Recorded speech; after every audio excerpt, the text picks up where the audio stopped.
if you've fallen down the film rabbit hole like I have, or if you're really serious about international film, if you like Iranian films, then quite simply, you have to watch Chess of the Wind. I almost can't believe this movie exists. It was very close to being a lost film. The movie was originally released in 1976 and not very widely seen, even within Iran.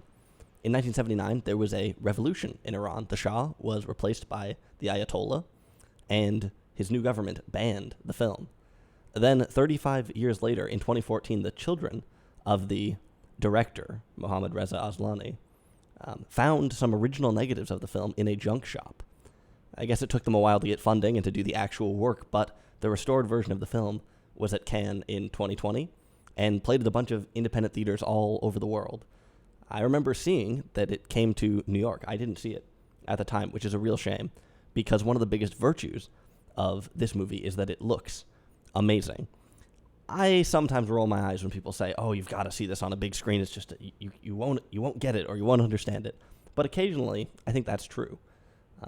This movie would be just a joy and a blessing to see in any context, but especially in a theater. When I say that this movie looks good, I'm not joking. I think there might honestly be 5 or 10 movies that I can think of that are in the same league out of everything ever made. A lot of people have compared this to Barry Lyndon because it has a similar kind of painting feel. Barry Lyndon is one of the few movies that's on the level of this in the looks department. Yeah. Honestly, if this movie wasn't missing for 40 years, I think it would be really well known and would have had a huge influence on world cinema. Now, when I set out to watch this movie, I assumed that the looks would be the main thing. Of course, I've seen a number of Iranian movies, both from the most recent generation, kind of in Asghar Farhadi type stuff, and also in the 90s with Kiarostami and Mohsen Makhmalbaf. Reviewed some of those movies on this channel, actually.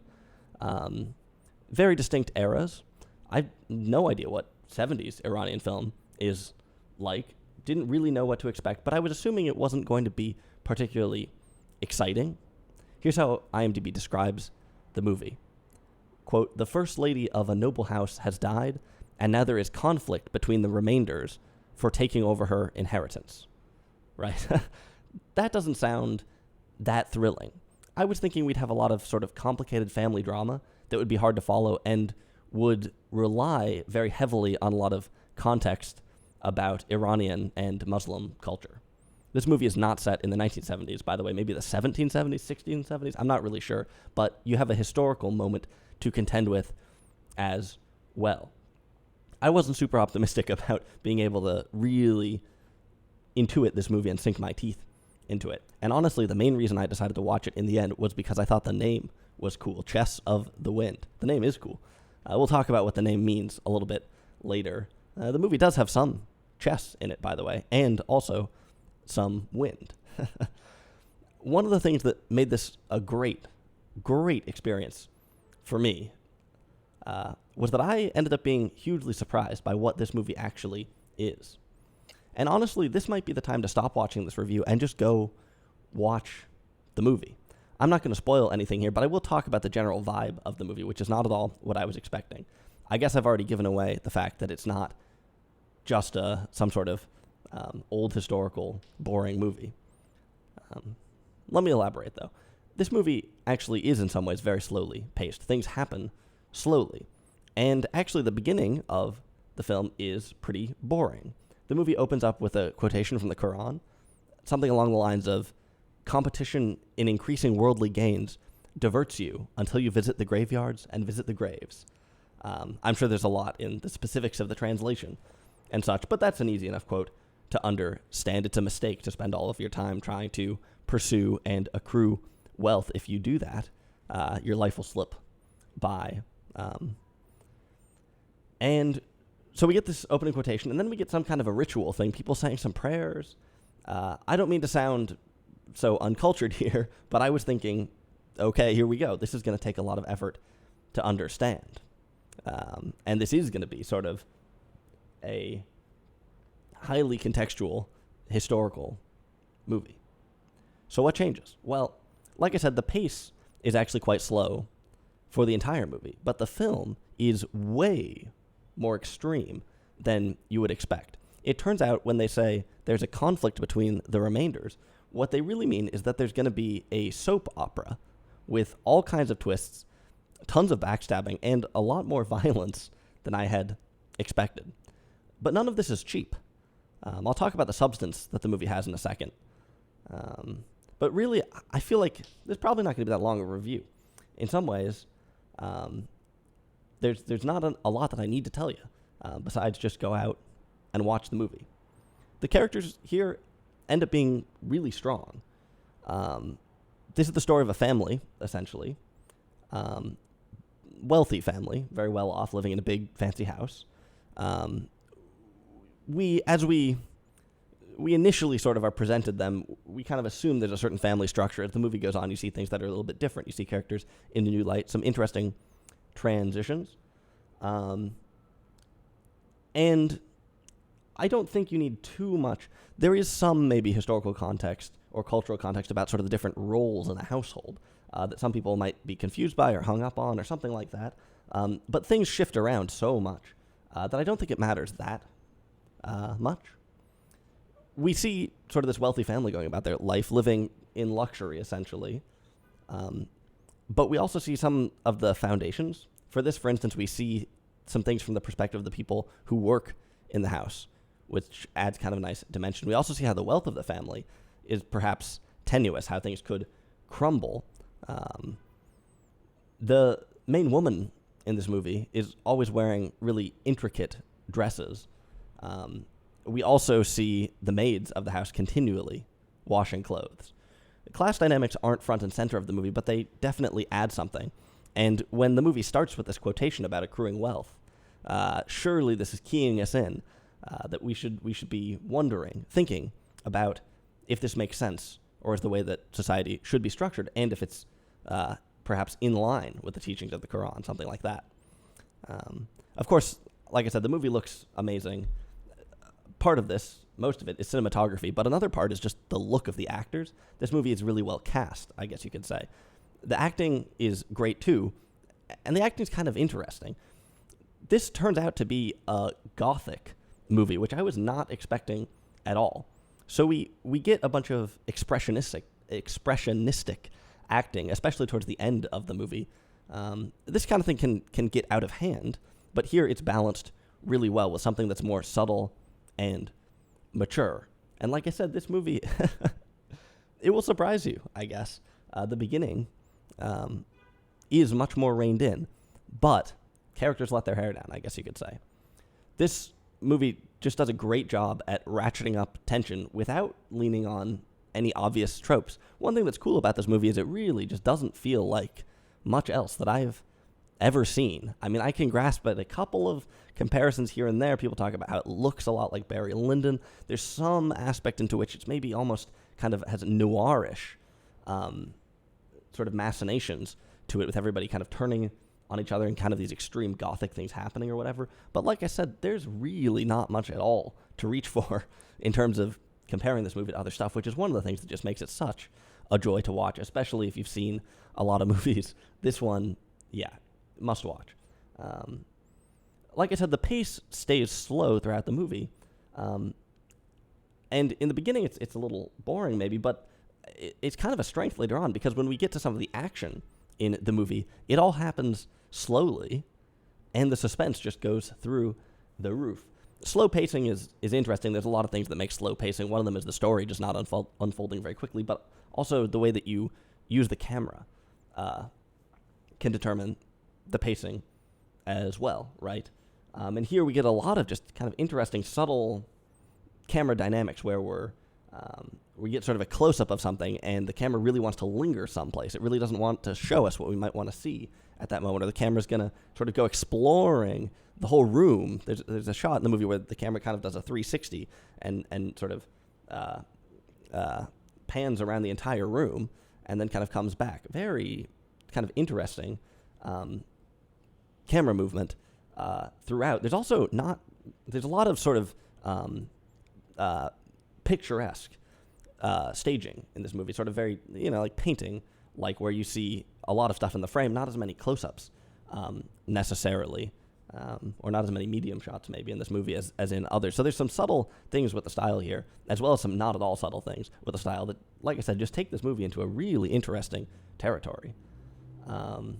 This movie also has incredible music, which blends some traditional Iranian stuff with the music from Psycho, with something that could have been composed, could have been from a noir or something like that, suspenseful. The movie really ends up being quite hair-raising. Now, this is not a horror movie or anything like that. This isn't even a thriller, but you get your money's worth. Of course, I have to give the usual asterisk that the average person maybe who stumbled onto this review probably will find this movie just interminably boring. So when I say it's hair-raising and super exciting, keep in mind that this is somewhat relative. I think this movie is particularly rewarding to people who've seen a lot of international film. Okay. Like I said, this movie also has quite a bit going on under the surface. We've already kind of picked up on some of these things. We've seen some of the stuff about money, about wealth, and you can probably imagine that this has a bit of a moral framing in the movie, and that quotation in the beginning serves as a bit of a moral framing. But there's also a lot of smaller pieces that are kind of interesting. Like really early on in the movie, there's a nice scene where two servants are setting a table.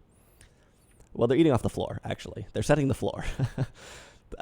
I'm not sure the way to say this exactly, but they're setting the table, the floor, the flable, and one of them knocks over one of the like bowls of spices or something, and the other one scolds them, but then puts the food back in the bowl.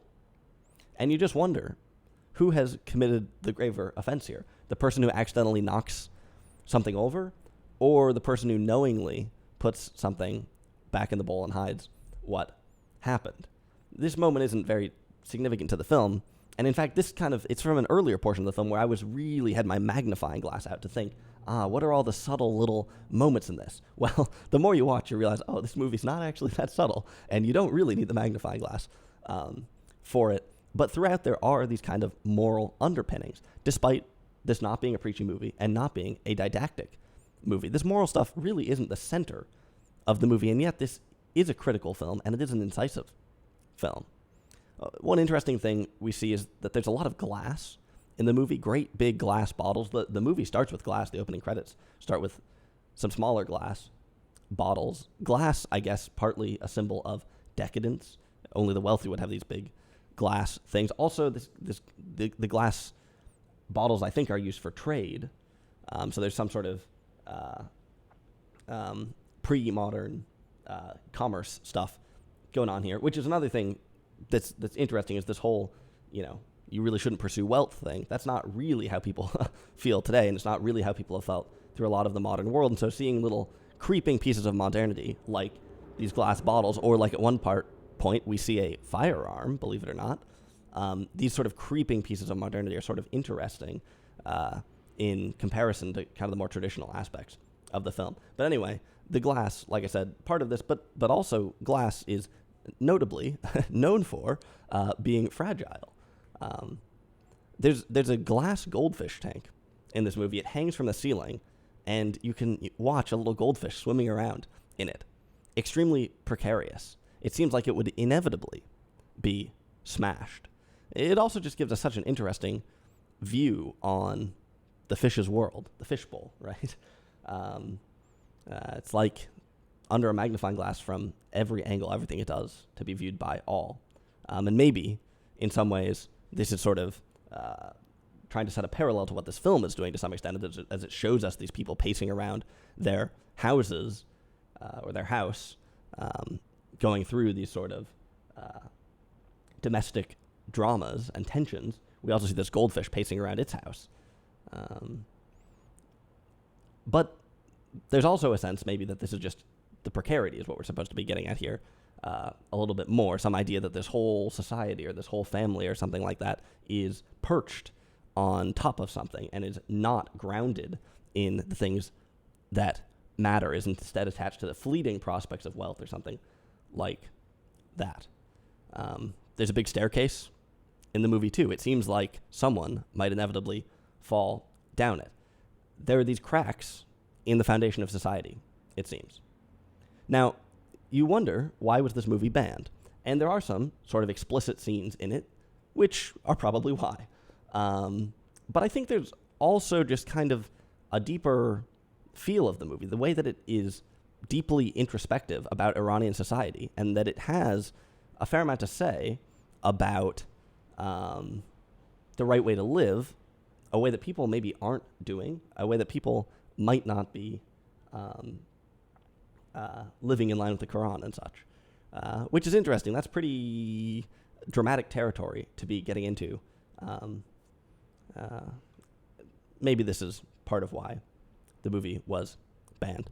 It's from this critical moral perspective, viewpoint, that I think the title of the movie makes the most sense. Of course, it's a little bit hard to know about the translation. Sometimes this movie is referred to as The Chess Game of the Wind, which is not anywhere near as cool sounding as Chess of the Wind, in my opinion. It's not too much of a mystery what this is getting at, I guess. These conflicts over inheritance, and more generally, this pursuit of material wealth, is Chess of the Wind. There's all this strategy, there's all this drama, so much conflict, and it turns out that really it doesn't matter. The fighting is futile, like Chess of the Wind, right? Great phrase. Not sure if that's idiomatic or if this has just come up from this movie. No idea. Anyway, I've been raving about this movie, more or less. It is great. I absolutely loved watching it. It's rated 7.4 on IMDb. There's only 5 reviews, and none of them are actually that positive. Of course, IMDb reviews aren't particularly reliable, but am I overselling this movie? I guess there are some things that are difficult about it. Like I said, the average person, probably would actually think this is boring. There are also definitely plot points that I didn't really understand. I watched this movie with a couple other people, and we came to somewhat different conclusions about what had actually happened in the movie. None of the virtues that I've talked about so far have had anything to do with clarity of plot. Truth is, the plot is a little vague, I guess, when you really sit down to think about it, but also it really doesn't matter. The thing that's fun about this movie, I think, is seeing how kind of extreme and how off the rails it goes, and especially in contrast to the types of movies that you might be expecting here, which is something much more constrained, a much more sort of delicate family drama or something like that. Also, looks amazing, right? I said it before, but I think that this movie is extremely rewarding to people who've seen a lot of movies, especially a lot of international movies. That said, I think anybody can appreciate that it looks cool. If not, you're probably blind, right? Overall, I'm really stoked to finally review something on the channel that I can give a resounding, wholehearted recommendation of. This is not the first, obviously, but maybe it's been a little while. We found another gem, something I'm proud to share with you, Chess of the Wind, a really cool movie. Thank goodness it has been rediscovered and is relatively easy to enjoy now. So I recommend that you do just that.